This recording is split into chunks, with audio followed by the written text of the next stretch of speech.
Sebelum meninggal, ia sempat berkata dengan getir, "Aku tak pernah menerima uang itu." Tapi, masyarakat sudah terlanjur menghakimi.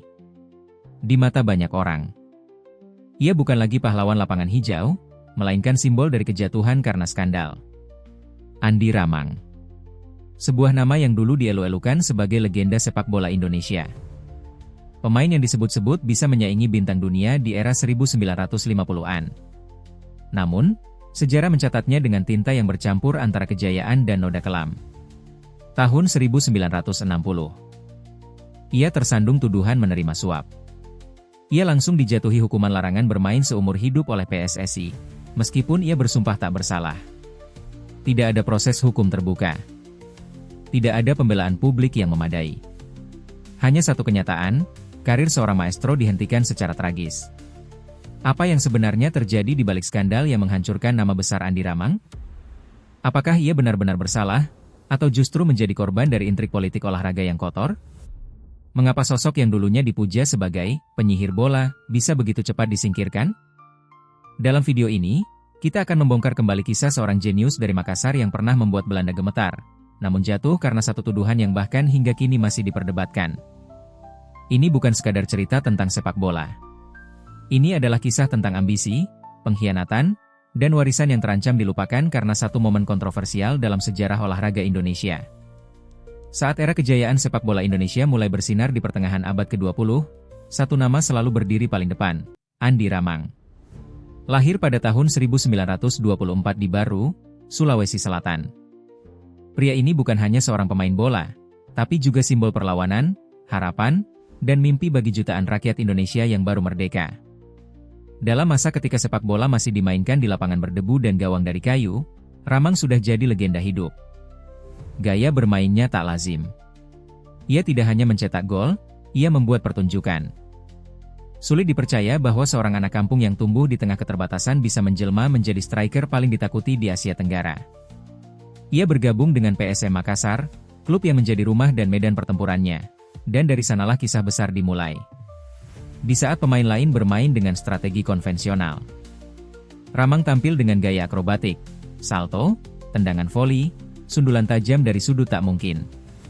Ia dijuluki si kaki maut, dan setiap kali bola berada di kakinya, penonton tahu sesuatu yang ajaib akan terjadi. Tapi kejayaan Ramang bukan hanya soal klub lokal. Ia menjadi tulang punggung tim nasional Indonesia.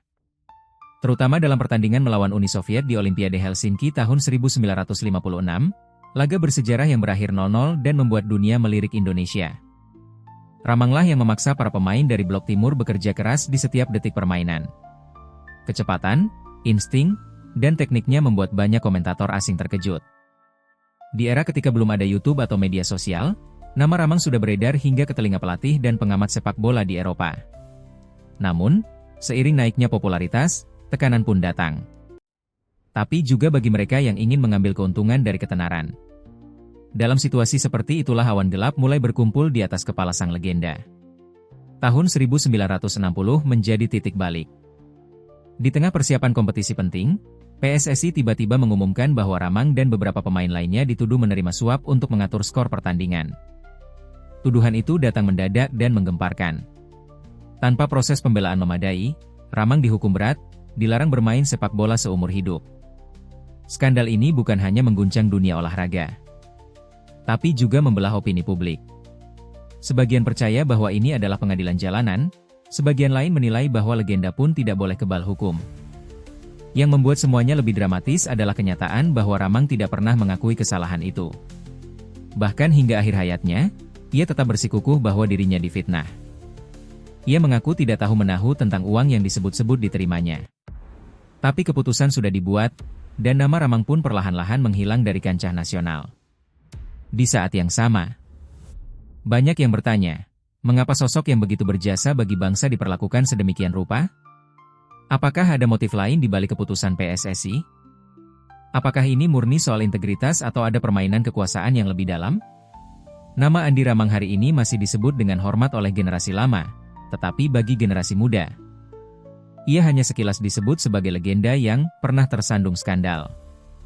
Padahal, yang ia berikan kepada negeri ini jauh lebih besar dari satu tuduhan yang belum terbukti. Andi Ramang bukanlah bintang yang bersinar karena pencitraan. Ia lahir dari jalanan Makassar, bermain bola di tanah lapang dengan bola lusuh dari kain bekas. Tapi dari tangan kasarnya dan kakinya yang cepat, lahirlah seorang jenius lapangan hijau. Ia tak belajar dari akademi, tapi dari insting dan semangat hidup. Awal karirnya di PSM Makassar bukan sekadar permulaan, tapi revolusi. Ia membawa gaya permainan yang belum pernah dilihat sebelumnya, menari di antara bek lawan, menciptakan ruang dari kehampaan, dan mencetak gol dari sudut-sudut mustahil. Penonton mencintainya bukan hanya karena skill, tapi karena hasratnya yang begitu murni. Tahun-tahun kejayaan Ramang berlangsung dari akhir 1940-an hingga akhir 1950-an. Di masa itu, ia bukan sekadar pemain, tapi simbol nasionalisme. Saat Indonesia masih berusaha mengukuhkan identitas pasca kemerdekaan, Ramang hadir sebagai gambaran kekuatan rakyat. Setiap gol yang ia ciptakan seolah jadi balasan terhadap penjajahan. Prestasinya bersama timnas, termasuk membungkam Uni Soviet di Olimpiade 1956, membuat bangsa ini menegakkan kepala di panggung internasional. Namun, ketenaran juga membawa bayangan gelap. Di balik sorak penonton, mulai muncul tekanan dari federasi, permintaan dari oknum pengatur skor, dan intrik internal yang tidak terpublikasikan. Pada tahun-tahun akhir dekade 1950-an, muncul rumor bahwa beberapa pertandingan Liga Nasional telah diatur. Nama Ramang, karena popularitas dan pengaruhnya, mulai diseret dalam isu tersebut, tanpa bukti, tanpa saksi, hanya spekulasi. Puncaknya terjadi di tahun 1960. Sebuah pertandingan yang tak terlalu penting bagi banyak orang justru menjadi bumerang besar bagi Ramang. Ia dan beberapa rekannya dituduh menerima suap. Tuduhan itu datang bukan dari pengadilan, tapi langsung dari Badan Sepak Bola Nasional, PSSI. Dalam waktu singkat, ia diskor seumur hidup, tanpa kesempatan membela diri di ruang terbuka. Bahkan para pemberi suap pun tak pernah ditunjukkan ke publik. Ramang sendiri mengaku kaget ketika kabar itu sampai kepadanya. Ia bersumpah bahwa namanya dicemarkan oleh orang-orang yang iri dan ingin menyingkirkannya dari panggung utama.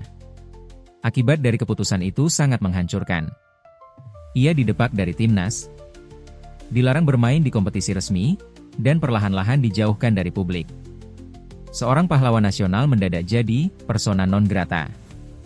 Ia kembali ke Makassar, hidup sederhana, menjauh dari keramaian. Beberapa tahun kemudian, larangan itu akhirnya dicabut, tapi luka batinnya tak pernah benar-benar sembuh. Yang lebih tragis, ketika akhirnya ia boleh kembali bermain, usia dan fisiknya tak lagi seperti dulu. Ia tampil sesekali di laga-laga kecil, lebih karena penghormatan ketimbang kemampuan. Waktu yang diambil darinya, tahun-tahun emasnya, tak bisa dikembalikan. Seorang maestro dirampas panggungnya di saat ia masih bisa mencipta keajaiban. Penonton setia yang dulu histeris menyambut namanya di stadion kini hanya bisa mengenang. Ada yang tetap percaya padanya, ada yang memilih diam. Tapi satu hal pasti, skandal tahun 1960 itu telah merenggut bukan hanya karir Ramang, tapi juga sebagian dari harga diri sepak bola nasional. Beberapa tahun setelah hukuman dijatuhkan, Andi Ramang jarang muncul di media. Ia tak pernah membela diri di televisi, tak menulis memoar, dan tak pernah mengungkap nama siapapun yang mungkin menjebaknya. Namun di balik diamnya, banyak hal yang disembunyikan. Salah satu sahabat dekat Ramang, dalam sebuah wawancara tidak resmi di akhir tahun 70-an, pernah mengatakan, Ramang tahu siapa yang melakukannya. Tapi dia terlalu besar untuk membalas dengan kebencian. Kata-kata itu menggema di telinga mereka yang percaya bahwa sang legenda bukan hanya dihukum, tapi dikorbankan. Rumor yang beredar di kalangan internal PSSI saat itu menyebutkan bahwa ada konflik antara pengurus pusat dan tokoh-tokoh daerah. Ramang, sebagai ikon Makassar dan kekuatan tim-tim Indonesia Timur, dianggap terlalu berpengaruh.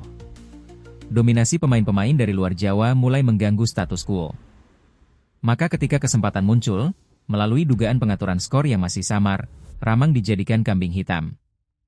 Tidak sedikit yang percaya bahwa keputusan untuk menjatuhkan sanksi padanya bukan murni karena kesalahan, tapi karena politik internal. Ramang tidak pernah mengubah pendiriannya. Ia tidak pernah mengaku bersalah. Dalam salah satu percakapan terakhir dengan wartawan lokal sebelum meninggal pada 1993, ia hanya berkata, "Kalau saja saya mau uang, saya tidak akan tetap tinggal di Makassar." Tapi saya punya harga diri. Reaksi publik saat itu terbagi. Sebagian masyarakat merasa kecewa dan percaya pada vonis resmi. Namun seiring berjalannya waktu, banyak yang mulai menyadari bahwa ada ketidakadilan dalam proses tersebut. Generasi muda yang tumbuh dengan cerita-cerita tentang kehebatannya mulai bertanya, mengapa sosok yang begitu berjasa tak pernah diberi kesempatan membersihkan namanya? Yang menyayat hati adalah bagaimana media perlahan melupakan namanya. Tak ada penghargaan besar. Tak ada permintaan maaf resmi dari institusi sepak bola. Ia menghabiskan masa tuanya sebagai pelatih anak-anak di lapangan kecil di Makassar, memberi ilmu pada generasi berikutnya, tanpa dendam, tanpa amarah yang ditunjukkan. Namun luka itu tetap ada. Setiap kali namanya disebut, terutama oleh generasi tua yang pernah melihatnya bermain, ada nada getir di dalam suara mereka. Kalau bukan karena skandal itu, kata seorang pengamat olahraga, Ramang bisa jadi pelatih nasional. Atau duta besar sepak bola kita. Tapi sejarah telah bicara. Dan sebagian kebenaran terkubur bersama tubuh tuanya di liang lahat. Dalam kacamata rahasia selebriti, kisah Andi Ramang bukan sekadar cerita tentang sepak bola. Ini adalah potret tentang bagaimana seorang manusia bisa dipuja seperti dewa, lalu dijatuhkan tanpa ampun. Ramang adalah saksi hidup tentang bagaimana ketenaran bisa menjadi pedang bermata dua, mengangkat seseorang ke langit, lalu menjatuhkannya ke jurang. Kami percaya bahwa tidak semua bagian dari sejarah ditulis dengan tinta kejujuran. Terkadang, sejarah juga ditulis oleh mereka yang punya kuasa. Dan mereka yang disingkirkan tidak lagi punya ruang untuk bicara. Dalam konteks itu, Andi Ramang menjadi salah satu korban dari sistem yang tidak pernah benar-benar transparan. Kami tidak di sini untuk menghakimi. Tapi mari kita lihat dengan hati yang jernih, seorang legenda nasional, yang memberi begitu banyak momen kebanggaan untuk bangsa, dihukum tanpa sidang terbuka. Ia tidak pernah diberi ruang untuk membersihkan namanya. Dan hingga ajal menjemputnya, ia tetap memegang prinsipnya, bahwa ia tidak bersalah. Kita juga perlu menyoroti bagaimana media pada zamannya cenderung mengikuti arus-arus besar. Tidak ada pembelaan berarti dari surat kabar, tidak ada gelombang publik untuk meminta keadilan. Dalam era di mana media sosial belum ada, suara seorang Ramang terlalu mudah ditelan oleh diamnya birokrasi. Namun, ada satu hal yang tidak bisa dihapus oleh siapapun, warisan. Hingga hari ini, para penggemar lama tetap menyebut nama Ramang dengan nada hormat. Anak-anak muda yang mendalami sejarah sepak bola Indonesia pasti akan bertemu dengan sosok ini, entah lewat video dokumenter, buku usang, atau cerita dari kakeknya. Kami di Rahasia Selebriti bertanya kepada Anda, para penonton, apakah seorang legenda layak dijatuhkan begitu saja karena satu tuduhan yang tak terbukti? Apakah sebuah bangsa seharusnya membiarkan pahlawannya dilupakan tanpa pemulihan nama baik? Kami ingin mendengar dari Anda. Apakah Anda percaya bahwa Ramang bersalah? Ataukah Anda merasa bahwa ia adalah korban dari politik dalam dunia olahraga? Apa pendapat Anda tentang bagaimana kita memperlakukan pahlawan olahraga di negeri ini? Karena pada akhirnya, kita tidak hanya membicarakan satu orang, kita sedang membicarakan tentang nilai-nilai yang harus dijaga oleh sebuah bangsa, keadilan, penghormatan, dan ingatan.